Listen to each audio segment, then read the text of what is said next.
Have you been the victim of prayer shaming? Well, then I'm here for you. Hi, I'm Dylan Johnson, and I'm here to do the work so that you can just pray.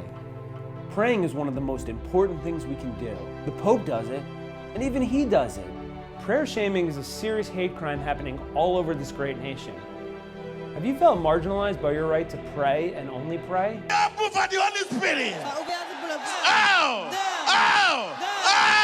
Did you feel mistreated by the Daily News cover? This is the garbage that passes for journalism here in New York City and the United States of America. That's prayer shaming. Did you do your part by sending a thoughts and prayers tweet to the victims of 9/11 and then got negative attention when you turned down a bill that would help the first responders? That's prayer shaming. Maybe you opted for prayers instead of medicine to help your sick child. And now you're in a little bit of hot water. Nobody should tell you how to pray, and nobody should tell you how to raise your child. That's prayer shaming. Don't let anyone tell you that it isn't okay to just pray. I'm the reason McDonald's has breakfast all day. How do you think that happened? Praying. I guarantee to win your case in the court of public opinion. But don't just take my word for it. So I was on Twitter and I tweeted out that I was praying that Antonio Brown scored 30 points in fantasy football so I could win my matchup. And then this guy on Twitter's like, why are you praying about fantasy football when there's so much going on in the world?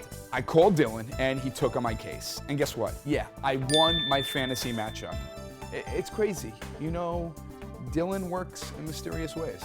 After the last shooting, I went online, and while I did give my prayers, I also said that I didn't think the government should be allowed to take away our God-given Second Amendment rights. I need to protect my family. Then some crazy liberal got upset with me. So I called Dylan, he took on my case, and I won. And he put me in groups with people just like me. Some of my neighbors were even there, wealthy, white, gun-toting Americans.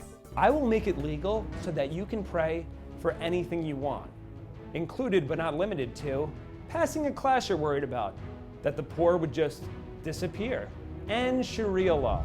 Hey, I don't discriminate. And remember, I do the work so that you can just pray. So call now.